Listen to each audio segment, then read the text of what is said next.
উনি আমাকে বলছে যে তোকে মারলে আমার কিছুই হবে না, আমার 2 কোটি টাকা যাবে শুধু, আর কিছুই হবে না। পরিমণি মেকআপ রুম থেকে আইসা নেশাগ্রস্ত অবস্থায় ছিল আর কি। থাকানোর পরে আমি যতই থাকাইছি না কেন উনি তাপড়াইতেছে, আমি নিচে পড়ছি 2বার। আমি পায়ে ধরি ওনার যে আপু আপনার পায়ে পড়ে আমাকে বের হইতে দেন, নাই তো হসপিটালে নিয়ে যান। এভাবে বলছে যে তুই কার কাছে যাবে, কি করবে, তুই কিছুই করতে পারবে না। আমার মার্চ মাসে আমাকে পরিমণির বাসায় কাজে নিযুক্ত হয় আর কি। আর এপ্রিলের 2 তারিখ আমি নির্যাতিত হই। বাচ্চার খাবার নিয়ে সামান্য বাচ্চার খাবার ইস্যু করে আমাকে মারধর নির্যাতন শুরু করে আর কি। সামান্য বাচ্চার খাবারটা সলিড খাবারের কথা বলা হয়েছিল যে 2 ঘন্টা পর পর সলিড খাবার দেওয়ার জন্য, কিন্তু বাচ্চার খাবার 2 ঘন্টা হয় নাই, সলিড খাবার পরে 2 ঘন্টা হয় নাই দেখে আমি একটু দুধ দিতে চাচ্ছি। এই অবস্থায় পরিমণি মেকআপ রুম থেকে আইসা নেশাগ্রস্ত অবস্থায় ছিল আর কি। উনি আইসা আমাকে বলতেছে যে কী দেও বাচ্চাকে। তখন আমি বললাম যে বাচ্চাকে তো খাবার খাওয়ানো হয়েছে, 2 ঘন্টা হয় নাই, তো একটু দুধ দিচ্ছে। আগে যে মেয়েটা রাখতো ওই বাচ্চাটাকে দিনে 1 থেকে 2 বার দুধ দিত, তার জন্য আমি দুধ দিচ্ছি।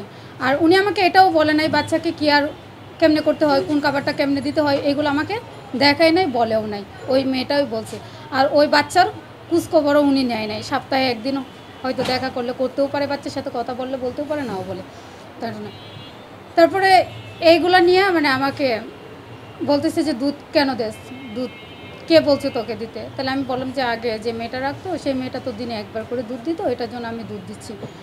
এটা বলার পরে অশৃঙ্খল ভাষায় গালিগালাজ করে আমার মাথায় থাপড়াচ্ছে। তো আমি প্রথমে ভাবছি 1 থেকে 2টা থাপড় দিব হয়তো। আমি ওনার দিকে হাঁ করে তাকাই আসি। তাকানোর পরে আমি যতই তাকাই আসি না কেন উনি তাপড়াইতেছে, আমি নিচে পড়ছি 2বার উঠছি। উঠার পরে একবার মানে এদিক দিয়ে আমি তাকাইছি, তখন আমার বাম চোখে তাপড় দিচ্ছে, আমার বাম চোখ পুরাটাই ফুলে গেছিলো। তখন আবার যে এভাবে যখন অনেকক্ষণ তাপড়েছি তখন আমি সেন্সলেন্স হয়ে যাই। সেন্সলেন্স হয়ে যাওয়ার পরে ওই ওরা মাথায় পানি দেয়, অনেক কিছুই করে, যে নাপা ট্যাবলেট এগুলো করে। তারপরে পরি আসে, তখন আমি পরীকে বলি যে আমাকে বের হইতে দেওয়ার জন্য। আমি পায়ে ধরি ওনার যে আপু আপনার পায়ে পড়ে আমাকে বের হইতে দেন, নাই তো হসপিটালে নিয়ে যান। তখন আমাকে হসপিটালেও নিয়ে যাবে না, বেরোতেও দেবে না, আমাকে ওইখানে রেখে মারবে। উনি আমাকে বলছে যে তোকে মারলে আমার কিছুই হবে না, মানে আমার 2 কোটি টাকা যাবে শুধু, আর কিছুই হবে না।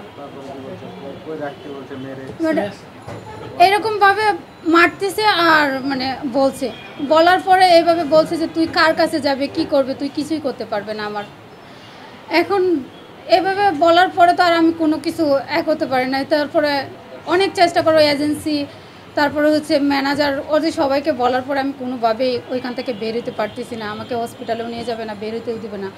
তারপর লাস্টে আমি নিরুপায় হয়ে 999-এ ফোন দিই।